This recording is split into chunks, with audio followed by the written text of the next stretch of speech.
ngokuba uNkulunkulu walithanda izwe kangaka waze wanikela ngendodana yakhe ezelwe yodwa ukuba ilona lo kolwa yiyo angabhubhi kodwa abe nokuphila okuphakade. UJohn 3:16 lo ngiqeda kufunda. Engicabanga ukuthi ilona verse elidume kunawo wonke amavesi. Mabhasini sekushunyalwe kakhulu ngalo. Etimeleni sekushunyalwe kakhulu ngalo. Siyayibona nasey'motweni abantu befaka ama-bumper stickers aneleli vesi leli. Even abantu abangakholwa bayalicula leli vesi, into engajwayelekile. La khona sibona abantu abangakholwa belazi ivesi, belazi nokuthi likuphi. Sisebancane othisha babesifundisa leli vesi kakhulu, even nako sonto skole ivesi ekade lifundiswa kakhulu ebuncaneni bethu. So ivesi elijwayeleke kakhulu. Inkinga-ke ngokujwayeleka kwento ukuthi into uma soyijwayele kakhulu ugcine ungasayizwa. Ingakho nje umfundisi wakho noma ngaba nesiphiwo esingakanani sokuchaza ivangeli, kodwa mase shumayela njalo sometimes ugcine ungasamuzwa. Uthole ukuthi nekulethe omunye umuntu ozoba isivakashi ezoshumayela, uthole ukuthi kwesinye isikhathi isivakashi usizwa kangcono kunomfundisi wakho. Hayi ngoba isivakashi khona into etheni esisuke ishiwo isivakashi, but kuba khona i-excitement nje ukuthi kwesinye isikhathi khona nje umuntu ongamjwayele ofikile. So ubungozi bokujwayela into bukanjalo ukuthi ugcina into ongasayizwa. Abantu abasebenzisa kakhulu ama-perfume noma amakha bayayazi lento ekuthiwa ukuba nose blind. Kuba nose blind ukuthi i-perfume noma amakha mosoyijwayele kakhulu ugcina ungasayizwa. Uthole ukuthi uyayifaka kodwa usayizwa. Uthole ukuthi abanye abantu bayayizwa kodwa wena usayizwa. Kwenziwa yini lokho? Kwenziwa ukujwayela ukuthi ikhala lakho mese lilijwayele kakhulu iphunga, gcina iphunga lingasazwakali. Kanjalo naleli vesi ngicabanga ukuthi abantu bagcina sebe nose blind kuleli vesi ngesimo sokuthi bagcina bengasalizwa ukuthi lithini ngoba balijwayele. Yabona nje into uma soyijwayele iyakubhora, ingakho nje abantu bengalithathi iholiday. Akekho umuntu othatha iholiday endaweni yangakubo ngoba manje usuke indawo yangakubo usuyijwayele kakhulu ngale ndlela ukuthi ugcina usungasabuboni ubuhle endaweni yangakini.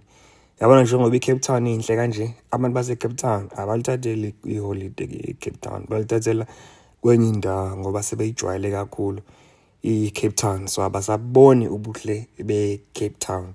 Kanjalo-ke naleli vesi nalo umthelela kubantu ukuthi liyababhora abantu, abalizwa ngoba selinjani ivesi selijwayeleke kakhulu. Even noJesu uyayisho lento yobungozi bokujwayela into kakhulu. Buka lapha kuMateyu 13:57 uthi uJesu wathi kuma umprofeti kadelelwa ngaphandle kasezweni lakubo nasendlini yakwabo. So uveza lento yokujwayela ukuthi ugcina usungasakwazi ukuzuza lutho emntweni noma entweni osoyijwayele kakhulu. Bayazi-ke o-drive ukuthi ngalesi sikhathi sisafunda ukudriver, sisanda kufunda uK53 incwadi yokudrive, ukuthi sasithi mesidrayiva siqaphele yonke into emgaqweni, sihambe siwabheka wonke ama-signs omgwaqo. Kodwa sithe mesiqeda kujwayela ukudriver sigcina sesingasaboni lutho, sesingasanaki lutho emgaqweni. Ngoba sekunjani? Ngoba sekukhona lento le yokuthi sesijwayele ukudriver. So leli vesi ngoba sesilijwayele kakhulu sigcina sesingasacabangi ngalo, sigcina sesingasazindli ngalo, sesingasalizwa ukuthi lithini. Uyabona nje abantu abafundayo bazokutshela abantu abasesikoleni ukuthi ayikho into eyingozi njengezinto sowuzazi, ngoba mase kufika isikhathi se-exam noma isivivinyo esikhulu so wenza i-revision, ugcina usungasayifundi lezi zinto oyitshela ukuthi uyazazi. Ugcina sewufuna ukufunda ezinye izinto oyitshela ukuthi awuzazi. Kuvele kwenzakaleni ku-exam, kuvele kuphume lento kade uyitshela ukuthi uyayazi bese ziyakhala. So-ke leli vesi linalo umthelela-ke lo ukuthi sitshela ukuthi siyalazi bese sigcine sesingasaboni ubuhle baleli vesi ngenxa yokuthi sesiyalazi. So into enza ukuthi le vesi abantu balithande ukuthi ivesi elifishane, yabo, is nice and sweet and short. Uyalibona ukuthi lithini, uyalibona ukuthi liyaphi, uyawuthola umyalezo ngokushesha. Abanye baze bathi leli vesi liyiBhayibheli lifinqiwe. Enye into eyenza ukuthi leli verse lidume kanje nokuthi abantu balithanda ukuthi leli verse likhuluma ngomuzwa wothando. Umuzwa wothando umuzwa ojwayelekile, walithanda izwe kangaka. Umuzwa osheshe ufike enhlizweni zabantu. Even nalabantu laba benza ama-movie kumabonakude sebeyayazi lento ukuthi mebefuna ukuthi i-movie ihlale enhlizweni zabantu, kufuneke i-movie bayifake umuzwa wothando, kube khona nje istory esikhuluma nje ngothando. Uyabona nje ama-movie anje ngo-Superman, yakhuluma ngamaqhawe thizeni, ama-superhero, hlezi ukhona lo muzwa lo wothando. So umuzwa wothando uyafika enhlizweni zabantu uyalula, uyayithinta inhliziyo zabantu. So naleli verse leli ngicabanga ukuthi liyahlala kalula enhlizweni zabantu ngoba linawo lo muzwa wothando. Kodwa ke inkinga esinayo bazalwane ukuthi iBhayibheli alibhalwanga ngesiZulu, iBhayibheli labhalwa ngesiGreek. Ngikhuluma ngeNew Testament. So isiGreek ke ulimi elijule kakhulu, ulimi olicebe kakhulu. Kanti isiZulu nesingisi hayi ngingasho ngithi yilimi phuwa. Ulimi lesingisi nelesiZulu akulona ulimi olicebile, lunama-limit kakhulu. So kwesinye isikhathi kunezinye izinto oyubona ukuthi ulimi lethu liyahluleka kuyihumusha ngale ndlela le othole ukuthi umbhali weBhayibheli ubefisa ukuthi sibone into ngayo. So inkinga esinayo ke la ukuthi esiZulwini nasesingisini igama lothando igama liyi-one, nasesiZulwini igama elilodwa uthando. So sinenkinga ke la ngoba umbhali obhalile la kunamagama ahlukahlukene abaye bawasebenzise eBhayibhelini ukukhuluma ngothando, kodwa thina sinegama eliyi-one kuphela. Uyuthola ukuthi sikhuluma ngezinto ezahlukahlukene kodwa sisebenzisa igama elilodwa, yabo. Mhlawumbe uthi ngiyawuthanda umuzi wami, ngiyayithanda inja yami, ngiyayithanda ingane yami, ngiyamthanda umfazi wami, ngiyalithanda iqembu lami lebhola, ngiyamthanda umngane wami, ngiyamthanda unkosikazi wami. Uyabona ukuthi zonke lezi zinto esiyibalile uyithanda ngendlela engafani, kodwa usebenzisa igama elilodwa ukuchaza ukuthi lezi zinto lezi uyayithanda. Indlela othanda ngayo inja akuyona indlela othanda ngayo unkosikazi wakho. Unkosikazi wakho angaphatheka kambi mengasathola ukuthi indlela othanda ngayo inja is the same way othanda indlela efanayo naleyo othanda ngayo yena. So asinayo ulimi olicebe ngaleyo ndlela ukuthi liyakwazi ukuhlukanisa inhlobo zothando. So ngenxa yesikhathi engiphiwe sona la uCedric angizukugxila kakhulu ngey'nhlobo ezahlukahlukene ngothando ngiyichaze kabanzi, kodwa nje ngizothi halamusi nje nami ngiyisikele kwelijikayo bese ngiyagxila la ekuthiwa khona angigxile khona. But okuncane ngifuna nje ukukuvezela khona ukuthi zihlukene iy'nhlobo zothando, and lokho kuzosiza ukuthi sil-understande leli verse. EsiGreekini nje okokuqala nje khona lo thando kuthiwa uthando lobungani, kubizwa ngokuthi i-philia.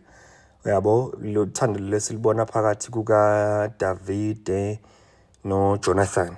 Bese kuzoba khona lolu thando lolubizwa ngokuthi eros. I-eros uthando siyesithini ngesingisi, lolo lubizwa ngokuthi romantic, uthando ley'thandani kahle kahle, lijwayele ukwenzeka phakathi komuntu wesilisa nowesifazane. Bese ke kuzoba khona lolu thando lolu elibizwa ngokuthi i-agape. So leli verse leli alikhulumi ngothando lobungani, kumele ukuthi uNkulunkulu walithanda izwe kangaka. Alikhulumi ngothando oluromantic lo lenzeka uthando lwey'thandani, alikhulumi ngalo lo thando. If benginesikhathi kahle bengizochaza ukuthi lolo thando lolu likanjani silibheke naku-scripture, kodwa ngifuna ukugxila kulolu thando leli olubizwa ngokuthi agape, okuyilona uthando lolu esilibona kuleli verse leli esilifundile. uNkulunkulu walithanda izwe, uNkulunkulu wali-agape uthando. So asinalo igama lesiZulu eliveza lolu hlobo lothando. So ngizovele ngithi nje uNkulunkulu wali-agape.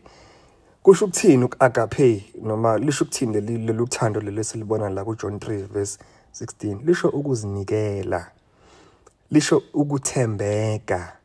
Bese kuba khona leli gama engilithanda kakhulu, charity, lisho ukusiza, ukusiza. Yabona nje mengase nje kube khona njengoba nje khona iy'khukhula, mhlawumbe kube khona umuntu mhlawumbe indlu yakhe ehamba ney'khukhula, bese umphakathi uya-decide ukuthi sohlanganisa ama-R100, ngenze isibonelo, mhlawumbe simenzele something lo muntu lo. Akusho ukuthi lo muntu simenzela lokho ngoba mhlawumbe somngani naye, akusho ukuthi lo muntu simenzela lokho ngoba naku mhlambe si romantically attracted kuyena lo muntu loyo ukuthi mhlambe sinemizwa lo muntu cha siyamsiza i-charity umsiza bese kuzoba khona encazelo ethi ukuba nendaba nomuntu yena okungenzeka ukuthi lo muntu angabi nendaba nawe yayizwa ke lonto ne kuba nendaba nomuntu okungenzeka ukuthi yena angabi nendaba na so ileli lokhuza ke igama esilithola la akusho ukuthi uNkulunkulu wahlulwa imizwa kanjani waba romantically in love nezwe cha uNkulunkulu wakhetha ukusiza abantu engenzeka bona bangabi nendaba na buka lokhuza uMateyu chapter number 5 verse 44 kepha mina ngithi kini thandani izitha zenu yayizwa ke lonto le nibabusise abanqalekisayo niphathe kahle abanizondayo nibakhulekele abanzingelayo yalibona lolu uthando lufana nalelo Jesu akhuluma ngalo lokuthanda umuntu ongenzeka ukuthi yena akanandaba nawe so uma kuukuthi wena uthi uzolinda imizwa ngaphambi kokuthi uthande isitha sakho shuthi ke wena ngeke uzusithanda isitha ogcina ungasithandanga isitha sakhe uthando lufanayo nalelo umpostoli Paul akhuluma ngalo kwaba seKorinte bokuqala verse 13 verse 4 ekhuluma ngezinto ezahlukahlukene ezenziwa uthando lufanayo silithola kwaba seEfesu 5 verse 25 la khona umpostoli Paul ethi madoda thandani omngeni benu ngicabanga ukuthi abantu abaningi into enza ukuthi leli verse mhlawumbe libadide ile gama lethi kangaka walithanda uyizwe kangaka so abantu mebethiwa kangaka bese bacabanga imizwa ukuthi walithanda kakhulu yabo kanti kumele silibheke legama lethi kangaka kodwa ke angizokugxila kulona but mengase nje ngisekele kolijikayo kangaka mengase nje suthuma usho kahle usho ukuthi ngale ndlela so lithi iBhayibheli uNkulunkulu walithanda izwe ngale ndlela noma walithanda izwe kanje so iBhayibheli melithi walithanda izwe kanje funeke sibheke ukuthi uNkulunkulu walithanda izwe kanjani but sizobuya lapho enye into engicabanga ukuthi abantu abayinaki ngaleli verse ukuthi leli verse liqala ngegama elithi ngokuba uNkulunkulu walithanda izwe kangaka ungokuba phecelezi ngolimi laselizini therefore yabo so therefore ke bayazi ke abafethu abenza imaths ukuthi therefore bafethu into esho egcineni kusuke kukhona okunye osukushilo bese egcineni bese uthi therefore yabo abenza imaths bayazi ukuthi mawunikezwe isibalo mhlawumbe kuthiwa simplifier noma yenzani ufike usihlaziye isibalo usihlaziye ugudle naso uthi masozofika ekugcineni usuzofika ngakwimpendulo bese uzothi othisha beMaths babeyithanda ke lento ukuthi bafaka amadotha amathathu kuthiwa qa therefore kusho ukuthi usufike ngasekugcineni usuya conclude uyabo ungasekugcina so uve uJohn 3 verse 16 bafowethu i-conclusion noma kungasekugcineni uyabo kungasekugcineni awukho umusho ovela uqhamuka sekuthiwa ngokuba uyabo ayikho into evela iqhamuka ngo therefore kusuke kukhona okunye so ngamanye amazwi iverse elikhulu la akuwona uverse 3 uJohn 3:16 akulona iverse elikhulu lela likhona iverse elikhulu kunalelo okuyilona umbhala agxile kulona uJohn 3:16 suke sezovala entweni enkulu ekade yisho ngaphezulu so kahle iverse elikhulu lana uJohn 3 verse 14 ilona verse elikhulu uverse 14 u15 no16 kusuke sekuvala so iverse elikhulu noma inqilithi yendaba ilapha kuJohn 14 so buka kuverse 14 njengalokho uMose waphakamisa inyoka ehlane kanjalo indodana yomuntu imele ukuphakanyiswa verse 15 ukuba uyabona lo muntu seya conclude verse 16 ngokuba uyabona ukuthi lo muntu lo seyavala kahle kugxilephi umbhali la kuJohn 3 verse 14 yak 16 umbhali la into esengqondweni yakhe uNumeri chapter number 21 kwenzakalani iNumeri chapter number 21 bayonwa abakholwa bakhononda ngemana kuthi bekathele imana uNkulunkulu yabajezisa bayaxolisa kuMose ukhuluma noNkulunkulu uthi uNkulunkulu akakhe inyoka yethuse uyakhe inyoka yethuse uMose bese uyiqhameka phezulu sekuthiwa-ke abadliwa zinyoka kulabo abadliwa zinyoka uma bebheka kwinyoka yethuse bazokwazi ukuthi basinde. Sibonani lana? Sibona isithombe picture. Siyazi-ke abaney'ngane ukuthi ingane mayisancane ifundiswa ngani? Ifundiswa ngey'thombe. Uma uhamba uyobheka ama-exercise book ney'ncwadi zako-first year nasema-crash sigcwele iy'thombe ngoba usuke sakhuluma ney'ngane ey'ncane. Uma-ke usugudla ko-high school yako-university ziba mbalwa iy'thombe, kugcwale ini? Kugcwala ama-paragraphs. So ebuncanini bomuntu umuntu mesabhibhidla, umuntu mesamncane ukwazi ukuthi ukhulume naye ngey'thombe. Kanjalo noNkulunkulu kwiTestament elidala ebuncanini buka-Israyeli ubenza njani?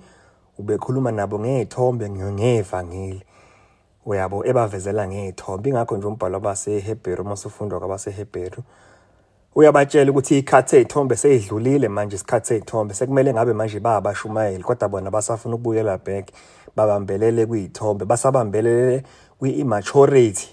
So uNkulunkulu wayekhuluma nabo ngey'thombe la ebuncaneni babo. Isithombe sani lesi? Isithombe sesiphambano lesi. You know, nasesiphambanweni sibona into ecishe ifane. Ngani na?